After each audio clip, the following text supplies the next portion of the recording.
This is Gospel Moment with David.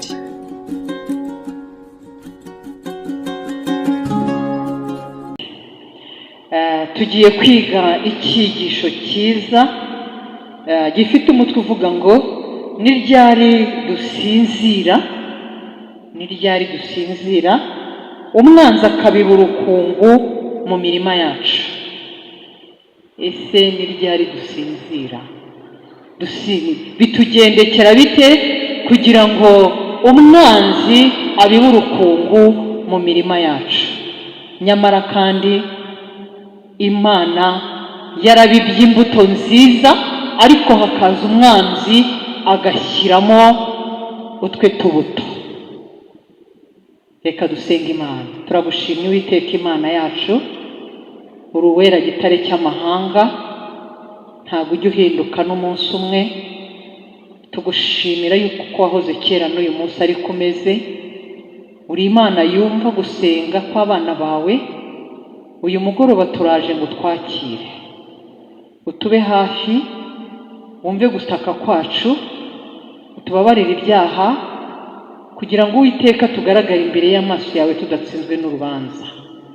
Ibitagenze neza tubisabiye imbabazi, mu mvugo, mu ngiro no mu ntekerezo. Turakwinginze ngo tweze nk'ukuri wera. Amazina yacu yanditse mu gitabo cy'ubugingo, uko duteranye ko haburemo wo kurimbuka, ndetse n'abacu bari hirya hino turabasengeye. Abarushye n'abaremerewe ubagirire neza, buri muntu ube mu ruhande rwe, twese utuboneze udutunganye, tubikwatse mu izina rya Yesu.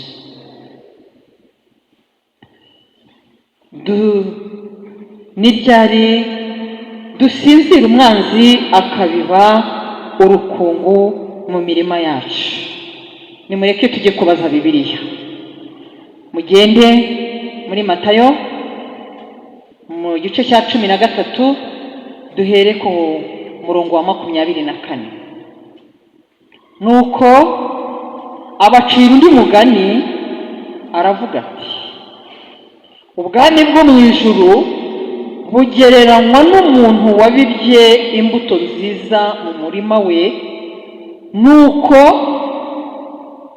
ahangaha bahise bavuga ngo abantu barasinzira. Tujye twiga ijambo, ariko twiga ijambo ku rindi birushaho kumvikana. Byatangiye ari umurima, sibyo? Byatangiye ari umugani, kandi batangiye batubwira ko ari ikigereranyo. Ijambo ry'Imana niko rivuga, sibyo bivuze ngo ubwami bwo mu ijuru bugereranywa n'umuntu wabibye imbuto nziza mu murima we. Nuko abantu barasinzira. Mutinye impamvu batavuze ko uwo muntu yasinziriye ngo bamwite umuntu umwe. Bigereranywa n'umuntu wabibye imbuto nziza mu murima we. Nuko umuntu arasinzira. Umuntu yarasinziriye. Hasinziriye umuntu, hasinziriye abantu. Ntabwo ari uyu muntu umwe wasinziriye. Abantu barasinzira. Reka twumve bamaze gusinzira uko byabagendekeye. Nuko abantu barasinzira, umwanzi araza abiba urukungu mu masaka, aragenda. Ese gusinzira ijambo ritubwira ni nko gusinzira dusanzwe dukora? Nibyo? Ni bya bitotsi nge namwe mudufite, tunaniwe tugenda tukaryama tugasinzira? Reka turaza kubyumva. Umwanzi araza abiba urukungu mu masaka, aragenda. Nta nubwo yagumye aho, yaracitse nk'umuntu ukoze ibibi, nk'umuntu ukoze ikosa, aranyerera kugira ngo atagaragara aho hafi, akaryozwa ibyo akoze. Nuko amaze kumera no kwera, urukungu narwo ruraboneka. Kandi uyu muntu yabibye iki? Yabibye amasaka meza, yabibye imbuto nziza mu murima we. Arangije umwanzi araza ariko ngo yaje aba bantu basinziriye. Bamaze gusinzira, urukungu ruragenda. Ageze ngo yabibye imbuto nziza, abona hajemo n'urukungu, narwo ruraboneka. Abagaragu be baraza,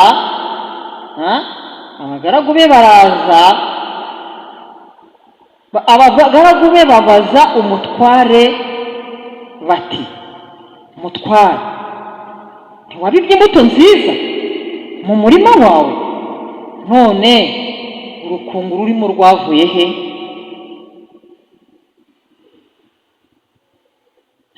Ati, umwanzi niwe wagize atyo. Satani atsindwe mu izina rya Yesu. Umwanzi niwe wagize atyo. Abagaragu be baramubaza bati, noneho urashaka ko tugenda tukarurandura? Yabemereye ko barurandura, yarabyemeye. Abasomye yarabyemeye, ntabwo yabyemeye. Arababwira ati, nawe ati, oya. Urumva? Ahari nimurandura urukungu, murarurandurana n'amasaka. Nimurandura urukungu, murarurandurana n'amasaka. Mureke bikurane. Mwisarura nzabwira abasaruzi nti, mubanze muteme urukungu, muruhambire imitwaro, rutwikwe.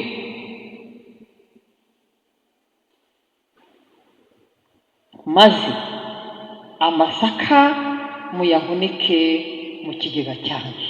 Amen. Amasaka ahunikwe he? Mu kigega. Uyu mwami ni Uwiteka. Uyu ni umugani, ariko ngo umugani ungana akariho. Umwanzi twabonye ko ari we wabibye urukungu. Mu by'ukuri umwami Imana ntacyo yatwimeye, yaturemeye mu ishusho ye, aratwitangira, ndetse dukora icyaha ntiyemera ko duheranwa nacyo. Yisiga ubusa, atanga umwana w'umwe w'ikinege Yesu Kristo, arabambwa ngo tugire gute? Ngo tubabarirwe. Izina ry'Imana rishimwe. Ariko ntabwo ibyo ngibyo bitunyura ngo twumve ari iby'agaciro mu buzima bwacu, ngo niturangiza turwane ishyaka ryo kuzaboneka ko urukungu tutaboneka muri ruriya rukungu, ngo tube urukungu mu masaka meza, kandi twabonye aho amasaka meza azajya n'icyo urukungu ruzakorerwa. Ngo azavuga ati, nimurureke rukurane, hanyuma urukungu murufate igihe cy'isarura nikigera, muruhambire rubanzwe rutwikwe, hanyuma amasaka meza ashyirwe mu kigega. Abo masaka meza ni jyewe nawe Imana izagirira neza, tukabana na Yesu akaturinda kuba urukungu mu masaka, maze tukaba amasaka meza, tukazagaragara dutashye igihugu cy'ijuru. Aya masaka meza atazatwikwa, azahabwa ngo nimujye mu bigega. Ikigega bizera bazima bazajyamo ni ubwami bw'ijuru, nta handi. Ariko abakoze ibyangwa n'amaso y'Uwiteka, umuriro uzabarya, inkota izabarya. Reka mbasabire kugira ngo iyo nkota ntizabagereho. Reka mbasabire ngo icyo kigeragezo gikomeye tubashe gutandukanya ikibi n'icyiza, twifata ibyiza Imana yaduhaye ngo tuvange. Imana yatugiriye neza, iduha Yesu nk'umwami w'abami, aratwitangira, arabambwa turababarirwa. Nta kimana yatwimye. Niba Imana ibasha kwihebera umwana, kuduhebera umwana wayo agapfa, nta cyaha na kimwe yigeze akora, ndetse ijambo ry'Imana ryo riravuga ngo nta cyaha yigeze akora, ariko akemera kubambwa, akazira icyaha atakoze. Cyanjye nawe nshuti yanjye, ni umwanzi niwe ubiba imbuto mbi mu mbuto nziza umwami Imana yacu yaduhaye, mu mibereho myiza Uwiteka yaguhaye, hanyuma kutanyurwa kwanjye nawe tukiremera ubucocero, tukirwanaho, tugakora ibyangwa n'amaso y'Uwiteka kugira ngo duhemuke turamuke. Ngurwo urukungu. Ariko umwami Imana igihe cy'isarura ntikiragera. Ese turi kumwe? Ntabwo igihe cy'isarura kiragera. Isarura nirigera yemeye yuko ababi n'abeza babana. Turi kumwe? Ababi n'abeza turi kumwe, turasangira, turigana, turaryamana, turakora ibyo dushaka byose. Ariko igihe kigiye kugera urukungu n'amasaka bivangurwe. Amen. Ngo bigire bite? Igihe kirageze ngo urukungu n'amasaka bivangurwe, isarura rirageze, hanyuma umusaruzi abwirwe ngo urukungu naruhambire arutwike, hanyuma amasaka meza yagira ate? Ayashyire mu kigega. Igihe kirageze ko isarura rigera. Igihe kirageze. Ntabwo amazi ari yayandi. Dukwiye kwerura, ntituba akazuyazi. Dukwiye kwerura ibyo twizera tukabihamya. Dukwiye kwerura tukabihagararamo neza. Muwazana inkota tukemera ko ari gutera, ukuri ukaguhagararaho mu izina rya Yesu. Abantu bajya babivanywemo n'akamanyu k'umutsima. Abantu bajya babivanywemo n'akantu gato cyane kadashobotse. Umuntu agakandagira isabato, umuntu ngo nta kundi nari kubigenza, ngo bosi yari ataraza ngo muhe imfunguzo uzazitahane, hanyuma nuzazakwirukane, dufite Imana ifite byose. Amen.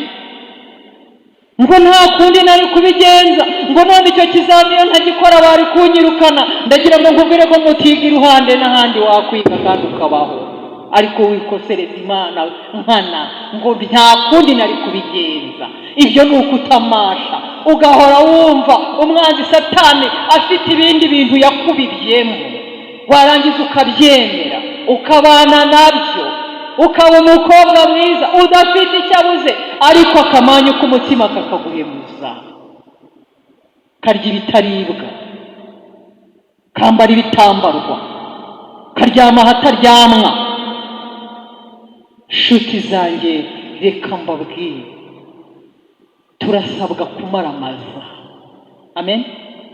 Turasabwa kumaramaza, kuko ishyano dufite, akaga dufite kadukomereye, ntabwo twigeze dufata ibyemezo.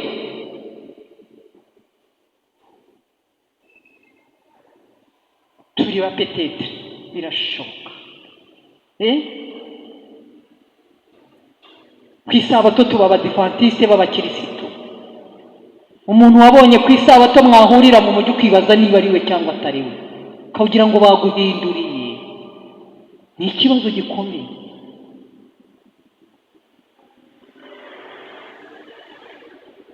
Kugira ngo tunezeze ab'isi, tukabana nabo tutagomba kubana nabo. Inshuti mbi, ukemera kujya kwicara mu kabari ngo gurupe ugendamo itazakwanga. Ntabwo wemerewe kwicara haticarwa. Umuntu wakiriye umwami, umuntu wimwizera, umudivantiste w'umunsi wa karindwi, njye nibo mvuga kuko ndiwe. Za kirazira tugomba kuzigira. Tugomba guhagarara mu murongo w'itorero. Hanyuma iyo itorero ryabimenye bakagutenga, bakabivugaho, uvuga ngo iki? Ngo itorero rirakabya. Ngo barakabya. Ngo ariko ngo abapasiteri dufite nabo barakabya. Wagira ngo bagire bate? Ikiriho ntabwo ari bo basaruzi. Urukungu n'amasaka biri bukurane, ariko igihe cy'isarura urukungu ruzatwikwa, amasaka ajye mu kigega. Ndabifuriza kuba amasaka azajya mu kigega. Amen. Ndabifuriza kuzaba amasaka azajya mu kigega, kuko tubona ko hari urwo bazahambira rugatwikwa. Birashoboka ko ntashyamo, birashoboka ko washyamo, ariko si cyo cyambanye i Kigali ngo mari cyumweru utari. Ntabwo ari cyo. Nje kubabwira ngo twirinde kuzashya mu izina rya Yesu. Amen. Imana yacu ni inyambabazi, ariko yicaye ku ntebe y'imbabazi ngo njyewe nawe tubabarirwe kandi tuzane n'abandi. Ikigaragara rero, hari abantu bazi ngo ntabwo ibyo bizaba. Pastor, hari abantu ngo bazi ngo ibintu bizaba. Hari abantu bumva ngo Imana, ngo ariko Imana, murabaza abantu bizera batyo, ngo ariko Imana ni inyambabazi. Ibyo ni ukuri kuzuye. Imana ni inyambabazi, ntabwo bayibeshyera. Ni inyarukundo, ntabwo bayibeshyera. Ni inyampuhwe, ntabwo bayibeshyera. Ariko niyo mpamvu itinze, niyo mpamvu itegereje ngo bya bindi byakunaniye ugire ute ubireke. Kandi birahari. Ese birahari? Birahari cyangwa naje guterana urubyiruko? Nkunda ko muceceka. Ibyatunaniye birahari, birahari cyane. Ariko reka mbabwire, ntabwo wowe uzarwana no kubireka ngo byemere. Icyo urakizi? Wowe ubwawe n'ubumuntu bwawe n'intege zawe nk'izanjye ntabwo uzabireka ku bwawe ngo bikunde. Uzihangana uyu munsi ubireke, umusibo w'ejo nzongera mbikubonemo.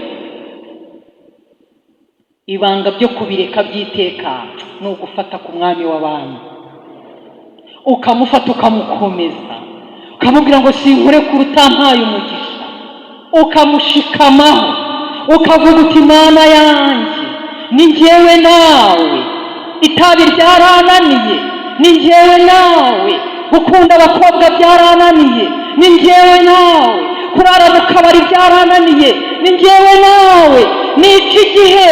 Ntabwo nzi igihe cyo kwinjira mu rusengero. Mwami wanjye, ndakwinginze mpindurira. Ese azabikora? Azabikora. Ariko igihe cyo kubana n'Imana ntacyo dufite. Dufite ibindi twamaze kwimika, dufite ibindi twamaze gutuza mu mitima yacu, dufite ibindi bintu twahisemo kandi bitazamara igihe. Ndabinginze inshuti zanjye, mureke dufate ubutunzi buzaramba. Amen. Mureke dufate ubutunzi buzaramba. Ariko umuntu aguhaye ikizagutunga iteka ryose, undi akaguha ikizagutunga imyaka 100, ubundi wagahise mwiki? Ariko mujya mwanariza ijambo iteka ryose, mujya mwicara mugatekereza ku ijambo ryitwa iteka ryose. Ese iteka ryose ni ukuva ryari kugera ryari? Ni kuva ryari? Icyo gihe murakizi? Iteka ryose, abanyamibare sinzi uko mwabivuga, mu mibare baratubwiraga ngo infini ni ikintu kitafite aho kigarukira, sibyo? Iki gihe iteka ryose ntabwo gifite limite, ntabwo gifite aho kizagarukira. Rero niba akamanyu k'umutsima kagusenyeye urugo, kagusenyeye umuryango, kagusenyeye abana, kakubujije umunezero mu itorero, kakubujije ibintu byinshi cyane abisidi nta kwandika utabona aho ubyandika, wanze kurekura kandi mu by'ukuri uri mu mwuka wubashye Imana cyane, nta mumaro uretse kuzakubuza ubugingo buhoraho, ugashya rwose ugakongoka. Bibiliya yo ntabwo ivuga ko bazashya iteka ryose, ngo bazashirira bagire bate, ngo bagire bate. Ariko mujye musubira mu byahishuwe, banditse ko abanyabyaha bazashirira bikagenda bite?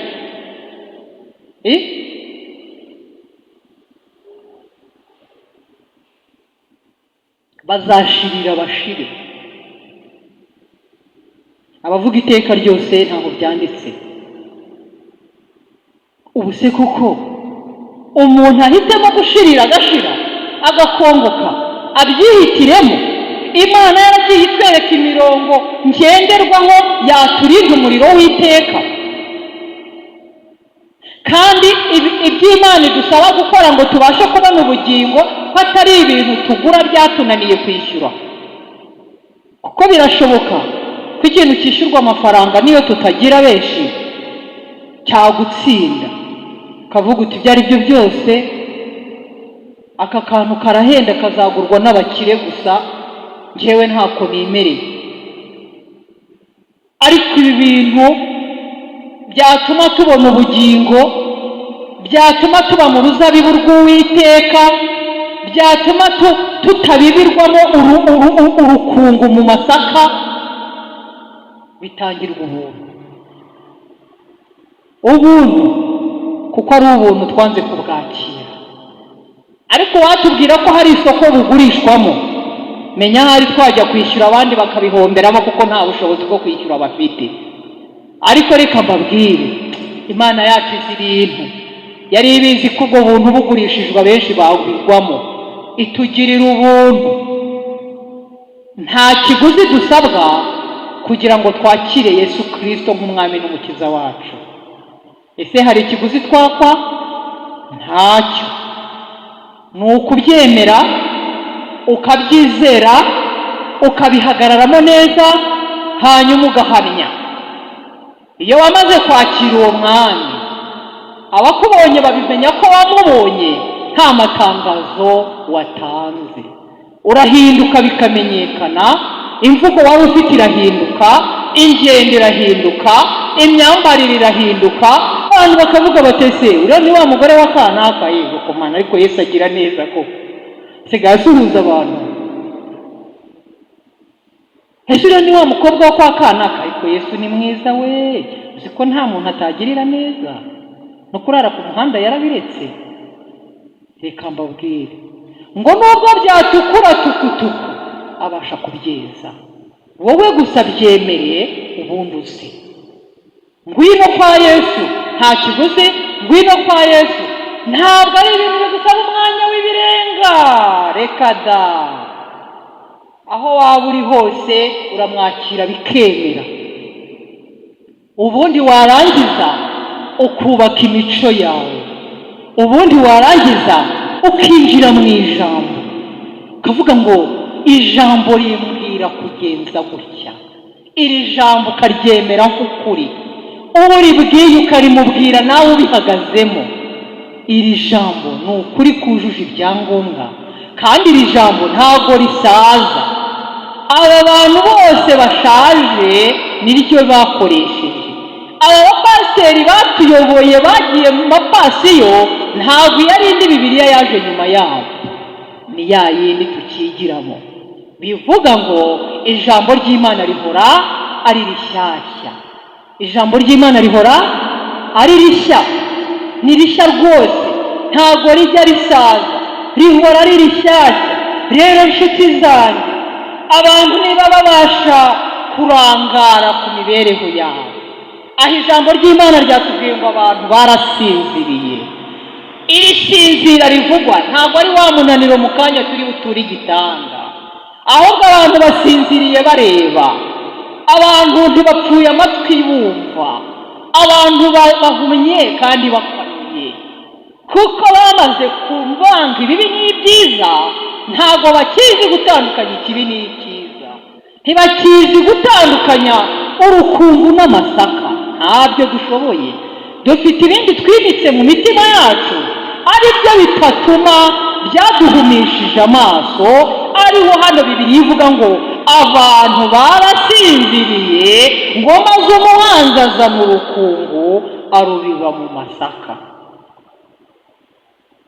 Ntabwo rero yaje nijoro, ntabwo yaje dusinziriye ibitotsi by'umubiri, ahubwo n'uyu munsi atuvangira dukanuye. Ese si byo? Tuvangirwa dukanuye tureba, tuvangirwa turya turi mu rugo, tuvangirwa turi mu ishuri, tuvangirwa turi mu rusengero. Umwanzi Satani araza maze agafata ibyiza Imana yaguhaye akadonyamo urukungu rwe. Kandi aho umwami yaravuze ngo murureke bikurane. Kubera iki?